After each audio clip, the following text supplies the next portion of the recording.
पुढच्या 10 वर्षात काय वातावरण होणार आहे तुम्हाला कल्पना आहे? शासन आपल्या बाजूनी आहे? शासन हिंदूंच्या बाजूनी आहे का? हिंदू टिकून राहिला? कुणी टिकवायचं? मग कुणी टिकवायचा?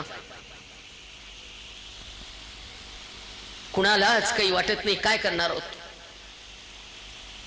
काही वाटत नाही की आपल्या पोरींना आपण कसे वागवतोय. पुण्यामध्ये शिकायला पोरी ठेवल्या, लिव्ह इन रिलेशनशिप मध्ये कारट्या. अनेक पोरी पुरुषांच्या बरोबर 8-8 महिने एकत्र राहतात. अगदी शील चारित्र्य सगळं संपलं आणि नंतर ओरडायचं नुसतं.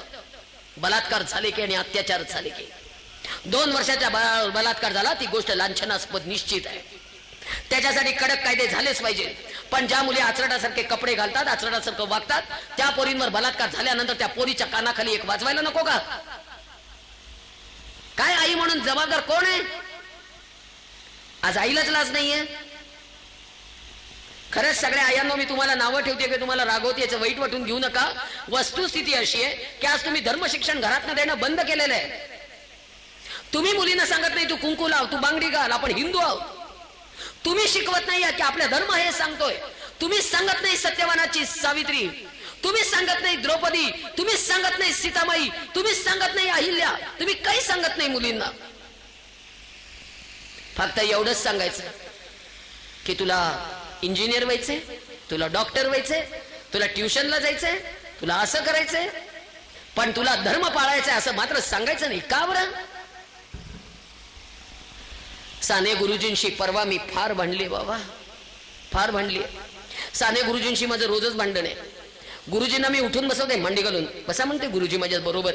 मला झोप येत नाही, तुम्ही पण जागा म्हणते. रोज मी मोठ्या मोठ्या पुरुषांशी बोलते, आता महापुरुषांशी. माझ्या डोक्यातलं वादळ मी त्यांना सांगत असते. काय करणार आहे? साने गुरुजींना म्हटलं गुरुजी श्यामची लिहून किती दिवस झाले? गुरुजी म्हणाले 75 वर्ष. म्हटलं गुरुजी कुठे आहे श्यामची आई? ते म्हणाले का? श्यामची आई भारतात सापडत नाही. म्हटलं गुरुजी हरवली, आई हरवली. प्रत्येक घराचं दार वाजवते वाजवते वाजवते. श्यामची मम्मीच दार उघडायला येते, आई काही दार उघडायला येत नाही. मम्मी. ते पुढे मला विचारतायत श्यामचं काय झालं ग? म्हणलं गुरुजी हा प्रश्न केवढा निरर्थक आहे. आईच नाही तर कुठला श्याम जन्माला घालायचा? श्याम पुण्यामध्ये कात्रजच्या घाटात दारू पिऊन रेव पार्ट्या करतोय आणि त्याची आई पैठणी जिंकण्यासाठी बादलीमध्ये चेंडू फेकण्याची प्रॅक्टिस करते. टाक टाक टाक. तो परका माणूस घरात शिरतोय, वहिनी पहिल्या रात्री काय केली गंमत? वहिनी ओळख कशी झाली? ही निर्लज्जपणे त्या परक्या पुरुषाला माझ्या नवऱ्याने मला काय काय केलं सांगते. लाज आहे का थोडी तरी? आणि नंतर पैठणी जिंकते आणि नवरा उचलून घेतोय. हे वडील आणि ही आई, कसा टिकवू मी धर्म? कुठल्या धर्माची भाषा शिकवू आता? आधीच सगळीकडनं धर्म संकटात आहे, देश संकटात आहे, सगळीकडनं गळा दाबला जातोय आणि आम्ही मात्र नुसते नाचतोय नाचतोय. वाजलेत 12, वाजलेत 12, वाजलेत 12. आधी वाजले संस्कृतीचे 12. नाचतायत, धिंगाणा घालतायत. काय त्या टीव्हीचे मालिका, काय ते अवतार, सगळ्या आमच्या धर्माची लक्तर सगळी रस्त्यावर. पूर्वी सगळे नट हिंदू होते, नट्या मुसलमान होत्या. आज सगळे नट मुसलमान आहेत, पोरी मात्र आमच्या आहेत. का? आणि का उघड्या वागड्या आहेत आमच्या मुली? का इतक्या निर्लज्ज झाल्या आमच्या मुली? का धर्माची किंमत वाटत नाही आम्हाला? कसे टिकणार आम्ही आता? किती गेल्या मुली संगमनेर मधनं? आहे का हिशोब? किती गेल्या संगमनेर मधनं, किती गेल्या श्रीरामपूर मधनं, किती गेल्या बेलापूर मधनं? श्रीरामपूर नाव काही दिवसांनी बदलावं लागेल. इतकी भयान परिस्थिती त्या श्रीरामपूरची. ऐकत जागेवर आपण जाऊन एकदा सगळ्या पोलीस स्टेशनला बघा. सगळीकडे मिसिंगच्या तक्रारी आहेत. सगळ्या पोरी आपल्याच बेपत्ता आहेत. एकही तक्रार चोरी आणि दरोड्याची आता पोलीस स्टेशनला नाहीये. सगळीकडे पोरी मिसिंग, पोरी मिसिंग, पोरी मिसिंग. कुठे गेल्या मुली? कोट्याधीश बापाची पोरगी, 4 गाड्या बसायला, 4 गाड्या, हाताखाली नोकर. प्रचंड श्रीमंत बापाची पोरगी भंगार गोळा करणाऱ्या पोराबरोबर निघून जातीये. MSc first class. लाज आहे का तिला? गटार साफ करणाऱ्या पोराबरोबर जातीये. शेजारच्या झोपडपट्टीत राहतीये. तांब्या घेऊन संडासला बाहेर जातीये. जिचं स्वतंत्र बेडरूम होतं इतके दिवस. आता एवढं मोठं पोट आलंय, त्याच्या दारात बसून एवढं नॉनव्हेजची भांडी घासतीये, त्याच्या आधीच्या 2 बायका जिवंत आहेत. काय करणार आहे त्या पोरींचं? किती संकट आहे. फतवे निघाले, फतवे. रोजचा रोजगार घेऊन जाणे, एक हिंदूंची पोरगी बटवा. केवढं मोठं संकट आहे, भयान. या मुलांना वाटेल तेवढे पैसे पुरवले जातात. या मुलांनी फक्त कॉलेजच्या भोवती फिरायचं आणि आमच्या मुली एक एक एक एक एक करून ट्रॅप करत जायचं. रेट लावले यांनी आमच्या मुलींचे रेट. जैन, गुजराती, मारवाडी, माहेश्वरी पोरगी 4.5 लाख रुपये, ब्राह्मण मुलगी 5, शीख मुलगी 6, मराठा मुलगी 4.25, माळी समाज 4, इतर ओबीसी 3.5, 3, 2, 1. एवढं धर्मावर सांगते तरी निर्लज्जपणे उठून जाणारे आमचे हिंदू. काय करायचं त्यांचं त्या पौरींचं?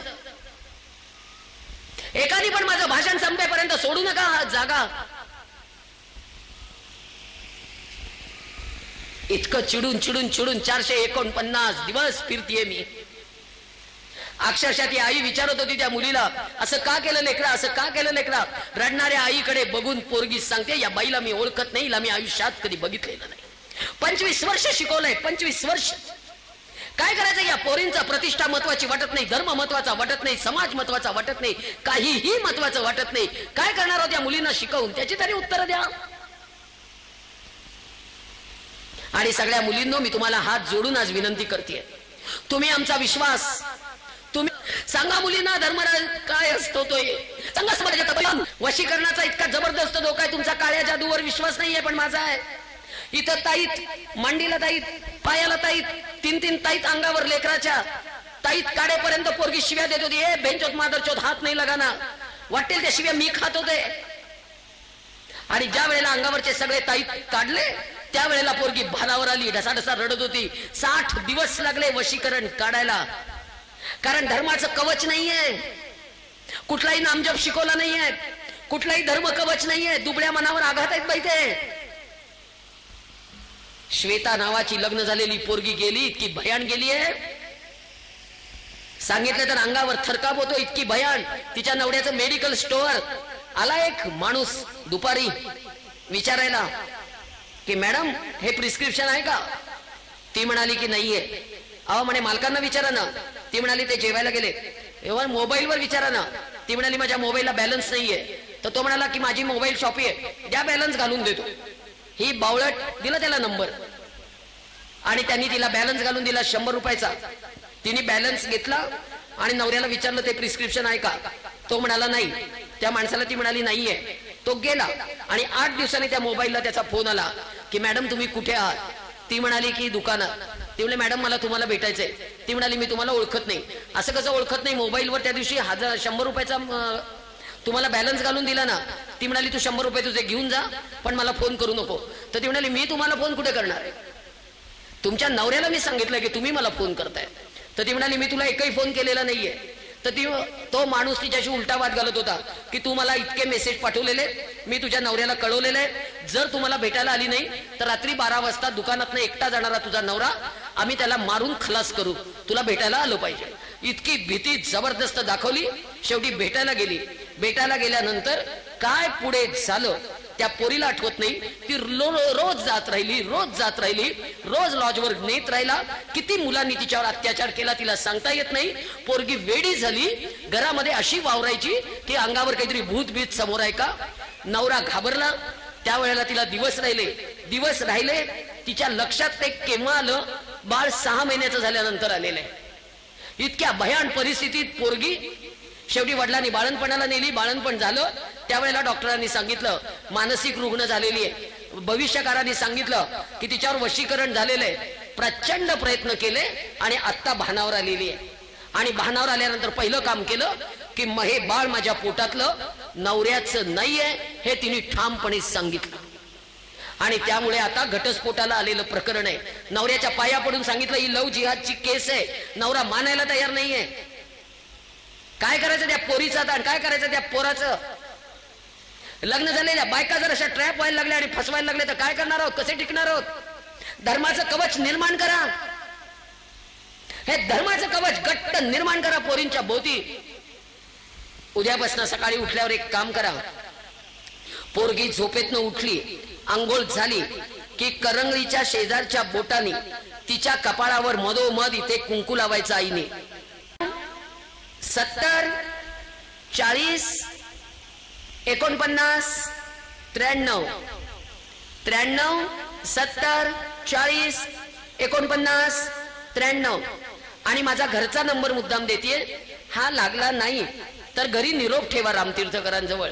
0-217 260 64 93 260 64 93. मी सोलापूरला राहते. सोलापूरला या. अक्कलकोट तुळजापूरला जायला आला तर नक्की या. घराला कुलूप लावायची पद्धत नाही. घर उघडं असतं. राहणाऱ्याला छान आनंदाने राहता येतं. आणि घराला कुलूप गावाला गेलो तरी लावत नाही, कारण घरात चोरीला जाण्यासारखं काहीही नाही. आणि मला मागे वळून बघायची सवय नाही. ते घर देव सांभाळे. तो सांभाळणारा आहे ना. आपण कशाला कुलूप लावायची असं माझं मत आहे. त्यामुळे कुठेही कुलूप नाही. कुठेही कुलूप लावायची पद्धत नाही. नक्कीच सगळेजण या. तुळजापूरच्या आईचा जागर. आणि थांबणारे 5 तरुण मुलींनी स्टेजवर या. मी त्यांना कुंकू लावून आशीर्वाद देणार आहे. फक्त 5 जणींनी या. कुणावर बळजबरी करणार नाही. 5च या, कारण का मला पुढचा कार्यक्रम आहे. त्यांचा चिठ्ठी आलेली आहे. फक्त 5 जणींनी या.